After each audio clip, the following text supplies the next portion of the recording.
One of the common anti-patterns I run into in working with lawyers and law practices is people who are constantly looking for little efficiencies to try to improve particular parts of their practice or parts of their legal workflow. In today's episode, I'm going to explain why sometimes finding those short-term efficiencies, even if they work in the short term, can actually cut against the long-term productivity or the overall flow of work through your practice. Ready to become a more agile attorney? Let's go. Welcome to the Agile Attorney Podcast, powered by Agile Attorney Consulting. I'm John Grant, and I've spent the last decade helping lawyers and legal teams harness the tools of modern entrepreneurship to build practices that are profitable, sustainable, and scalable for themselves and their communities. Each episode, I offer principles, practices, and other ideas to help legal professionals of all kinds be more agile in your legal practice. Hey there, welcome back to the podcast. So this week, I want to build on some of the things I talked about last week with respect to giving space and helping clients really have the time and the ability to articulate their specific reasons for why they're reaching out to you for legal help, right? Getting to their why statements, their motivations, their purpose statements for what inspired them to reach out for help in general, and then maybe specifically reaching out to get your help with respect to whatever legal matter it is that they're dealing with. And if you'll remember, one of the things I cautioned against last week was using your experience and expertise and basically your knowledge of your particular area of law to jump to conclusions or make assumptions about why any individual client is reaching out to you for help. And I talk specifically in the context of doing that initial client intake or consultation. But I think it can be true almost anywhere where you're dealing with a client that when we have expertise about a particular type of law or type of problem that we help people solve, it's easy to start to recognize patterns and use heuristics to try to make assumptions about what those people are looking for. And like I said last week, that can be important, it can be useful, but it's also denying the client or the potential client the ability to engage more deeply with you. And specifically, as I was listening back, I was reminded of some specific objections that I've heard when I've talked about this in the past with people. And specifically, it's that, this is fine, but my initial consult, it's limited in time. I'm only giving them half an hour. And, I need to hit on the important things that they need to know about me and the process for dealing with their problem in that half an hour.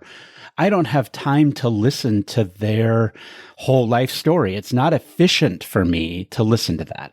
And I get that, right? I understand that, when you do a particular thing, you probably do have similar versions of similar stories coming up over and over and over again. And it can feel a little tedious or unproductive to listen to that, right? You know kind of where this person is, where they're coming from, what they're trying to accomplish.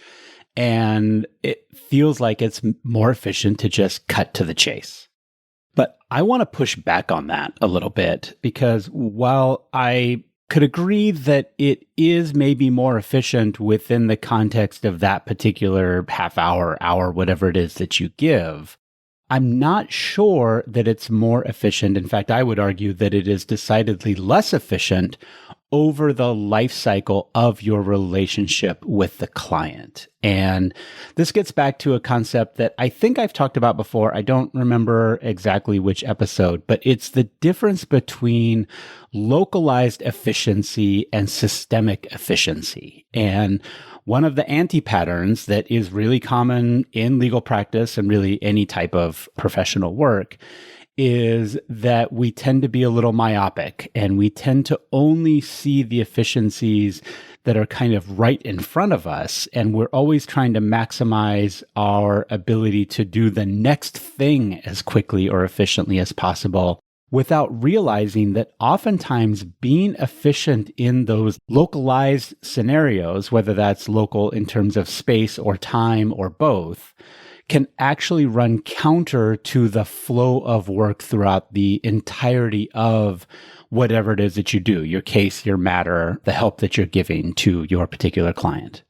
And this goes back to the theory of constraints, right? Which is episode 3. I talk about it all the time, but it's basically in any system, there's always going to be a single bottleneck that is constraining the flow of work through your entire system, right? Through the entire flow of work through your processes.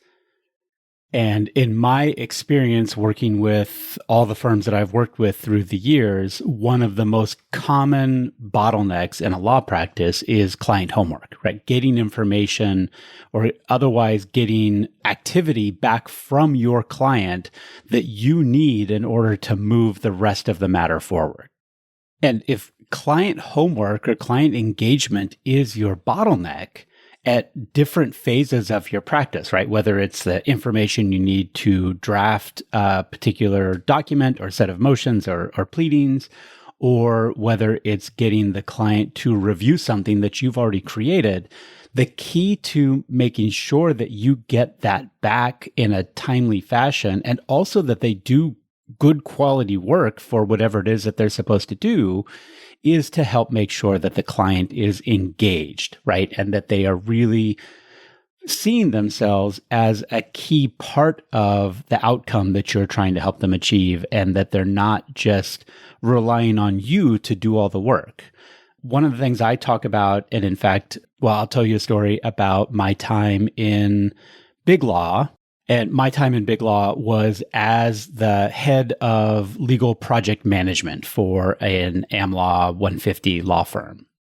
And there was this kind of funny pattern that emerged within the firm, right? I was on the firm intranet as the legal project management person, and it was really common for the lawyers in that firm and having discussions with their clients to get asked for legal project management help, right? It was kind of a buzzword. It maybe still is. I don't pay as close attention to big law, corporate law as I did back then.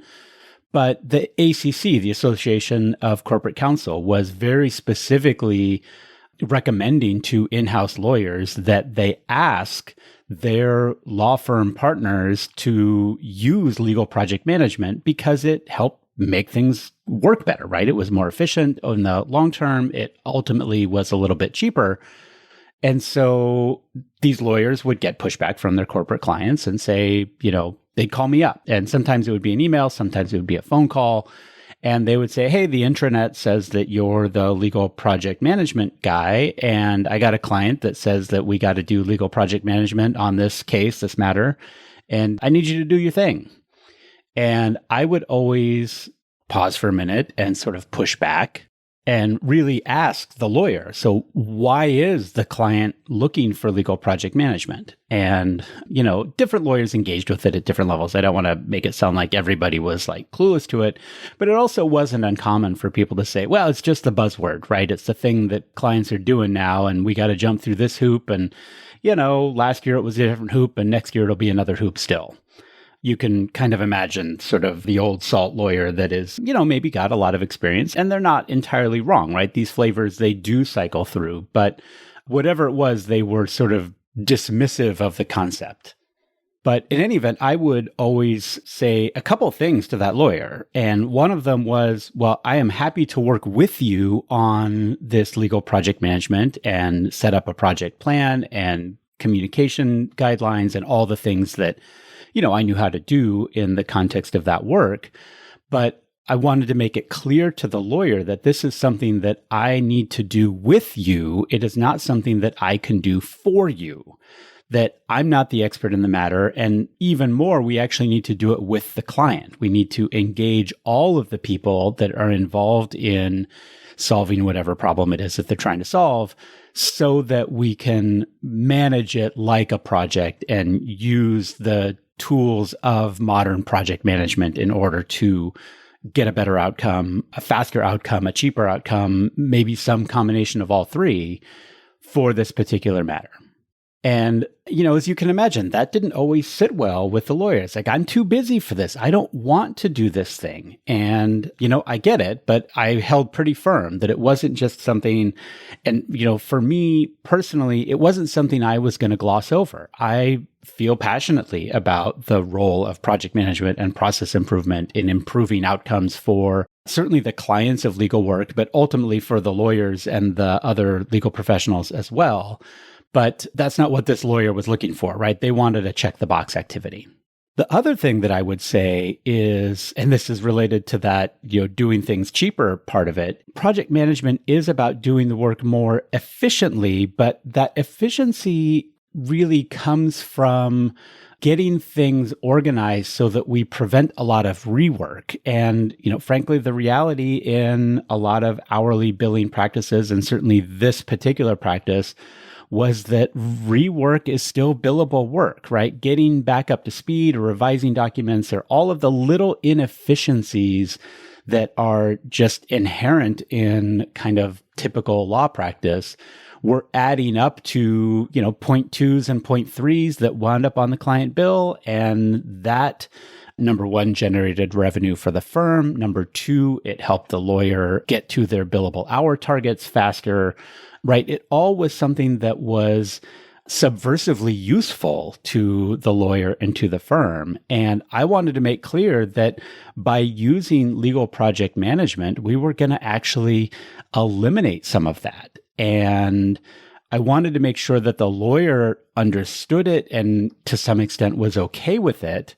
And I always made it clear, right? Part of what you're asking me to do is sort of reach into your wallet and pull a little bit of money out of it, because you're going to have to go find the next matter to work on. If we can, do this work that would have normally taken you 100 hours and we can do it in 90, that's a 10%, sort of reduction on your billable hour targets or your revenue goals, whatever it happens to be. And not surprisingly, a lot of lawyers in the firm, when they heard that, said, well, okay, let me get back to the client and I'll tell them that we've talked and we'll figure out what next steps are. And then I never heard from them again. So, and maybe that's on me for being too blunt or not understanding the culture of that particular law firm very well, which I will readily admit, I do not understand the culture of that law firm. It was a very strange place to me. But again, I wanted to be clear as far as what I was trying to accomplish and what I thought that my tools and methods were helping to accomplish.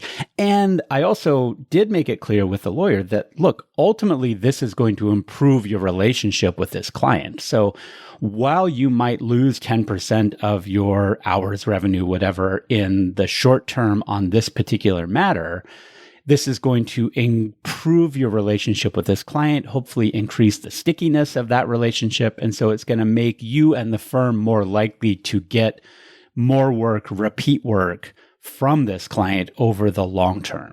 But, again, one of the shortcomings of the hourly billable hour targets model is it doesn't care about the long term, right? It really is very short-term focus. I have this target, I have this goal, and I need to reach this goal or else things happen that I don't want, right? I make less money, or if I miss the goal by too much, then I got to deal with questions from the partner committee or the compensation committee or whatever else happens. But that's my point, right? Is that when you look for these local efficiencies, these short-term efficiencies, you could be cutting off the longer-term benefits from different sorts of behaviors. And maybe in the moment, you're inclined not to care, right? We care about what's right in front of us, but we want to build systems and build tools and build practices within our practice that are going to help us work on the longer term gains, even if it feels slightly inefficient in the short term. I'll give you another example, and this is sort of speaks specifically to the engagement process. And it is a blog post from, frankly, a long time ago now. And it's written by a guy named Sam Glover, who's one of the founders of Lawyerist. And I love Sam. This is, a reflection of where Sam was in his understanding and his journey at the time. Maybe at some point I'd love to get Sam on the podcast and maybe we can sort of chat about whether he still feels how he felt when he wrote this post. But the subject of the post was, why are lawyers so expensive? And, again, way back when Sam wrote this post, his response was this, and I'm going to quote, "After a client signs a retainer with me, I look them in the eye and tell them, okay, you don't have to worry about this anymore. Your problems are now my problems. It's just a thing I say, but it's a true thing I say. My clients go home and sleep soundly for the first time in weeks or months. I go home and think about legal issues all evening. At night, I dream about my client's case. Sometimes I wake up in a cold sweat and pull up the scheduling order on my phone, convinced that I blew a deadline. When I'm at the playground with my kids, I check my email in case I get something from opposing counsel or the court. When I go to dinner with my wife, I talk about hearings and depositions." All right, and that's the end of the quote. A few things about it, right? Number one, I think that's pretty common. I hear things like that from lawyers all the time, right? To this day, that my job is when a client signs me up and they lay down their gunny sack of problems, my job is to pick those problems up and sling them over my shoulder and carry the problems for the client. And I'm going to ignore for now the latter parts of the quote that are pretty indicative to me of the fact that at the time, Sam maybe didn't have the right tools and systems in place to allow him to have confidence in the status of his matter so that he was waking up in the middle of the night to worry about things instead of, really knowing that, okay, my tools and processes and procedures are such that I don't have to wake up at night to worry about that. So again, setting that aside, the issue that I have with Sam saying your problems are now my problems and you can go sleep soundly while I take all of this worry and put it on my shoulders is that it's actually a disengaging statement. It's a disengaging premise where you've now sort of given this idea to the client that I am the only person that is responsible for making sure that you get the outcome that you're trying to achieve through this legal matter, and you don't have to worry your pretty little head about it anymore. And imagine, right, once you've given the client that message, when you come back to them later and say, okay, I need this chunk of information from you. I need these documents, these financial statements, whatever it happens to be.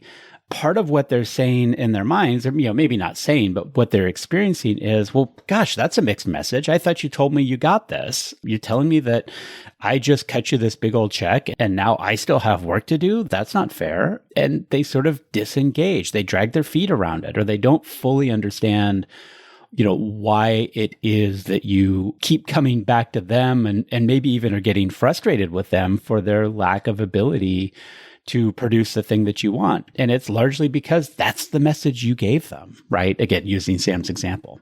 And like I said, my experience is that client homework is almost always one of the most substantial bottlenecks in the flow of work through any law practice. It's where work gets stalled. It's where it gets stuck. I'm not saying it's always the worst bottleneck, but it is always a leading candidate. The other time where it makes a difference is when you've drafted your documents, and I mentioned this already, right? Whatever it is that you need the client to look through it and make sure that you got things right, or that they're willing to stand by the statements that you've made on their behalf in whatever document it happens to be. Again, if the client's like, well, wait a minute, I paid you so that I don't have to worry about this, and now you're telling me that you need me to do things. Well, that doesn't compute, right? I'm not sure why you're bugging me, right? I thought you had this. And so the better practice, in my opinion, is to do what I was doing with those big law attorneys and try to give messaging to the client around the idea that this isn't something that I'm going to just do for you. It's something that we're going to work through together, right? I'm in it with you. And if you go all the way back to episode 6, where I talk about what clients really want from their lawyers, you'll recall that one of the main emotional things, or sort of social emotional things that people are looking for from their legal professional is a sense of consortium. Someone actually understands their problems and is in it with them, and not just a transactional relationship that, oh, this person is doing it for me. and bringing it all the way back to what I talked about last week and getting to understand what a client's purpose and values and their why statements around the particular things they're trying to accomplish, right? You understanding and giving them the time and space to express those things is really one of the things that's giving them that sense of consortium. And the alternative, in my opinion, to Sam's formulation that I'm going to, basically carry this gunny sack of problems on your behalf is a different sort of messaging where we say, okay, go ahead and lay down your burden, right? Dump your gunny sack. But instead of me picking it up and carrying it for you, what I'm going to do instead is go through it with you. And we're going to unpack what's going on here. And there may be some of the components of your problem set that I, your lawyer, will pick up and carry on your behalf because I have the tools and the knowledge and experience to do that. There are going to be other things inside of your problem set that I am not going to take on, that you are actually going to have to do. And that some of those things you're going to have to do so that I can do my work. And then, ideally, you might also find a few things that you can try to jettison, assuming you can convince the client to do that, which is not always easy.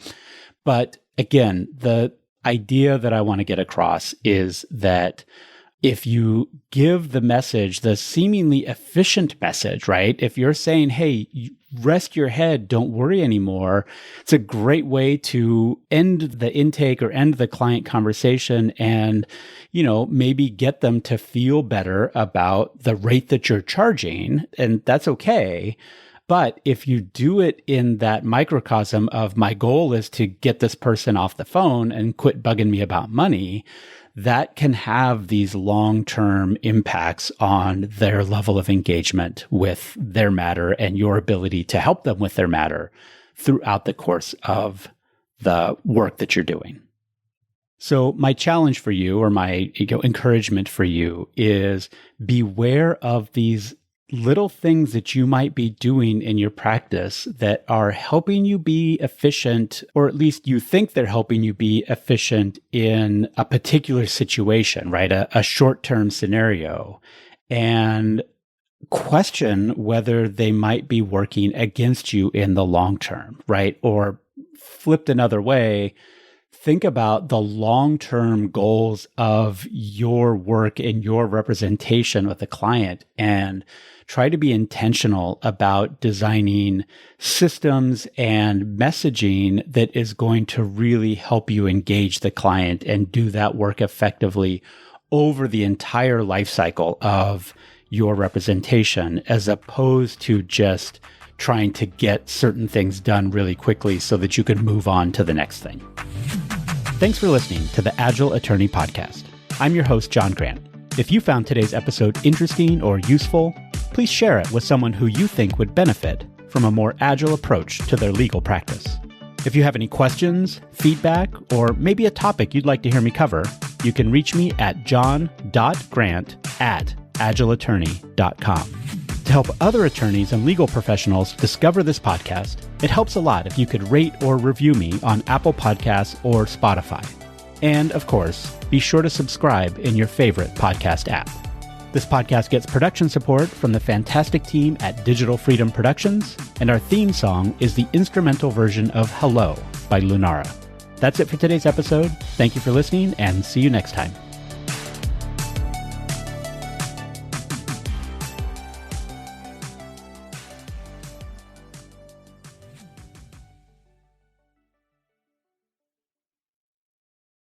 Hey there, I want to make sure you know about a free resource that I've made available for law firm owners and legal team managers, and that's my Agile Attorney Law Firm Policy Template, which you can download at agileattorney.com/start.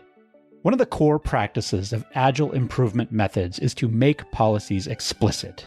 Doing that is key to improving the quality and consistency of the work product coming out of your law practice. But a lot of the templates you get from your bar or the big legal research services tend to be wooden. They might capture the checklist items, but they don't really engage people around why doing things a particular way is important. My policy template helps you capture the purpose and the context of the policy, so that you're using the policy to make your team smarter and more engaged, and not just giving them a recipe to blindly follow. Along with the policy template, I've got a bunch of completed policies in my policy library that you can use or adapt to fit the needs of your particular practice. Just go to agileattorney.com/start and look for the law firm policy template and library.